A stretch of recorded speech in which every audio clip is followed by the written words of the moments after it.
Hi everyone, in this video, I will show you how to transfer a Webflow project to a client account.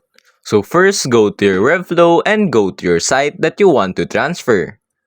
Now simply click on the three dots at the bottom right of it, then go to settings. Here you will see a transfer icon or transfer button on the top of the page.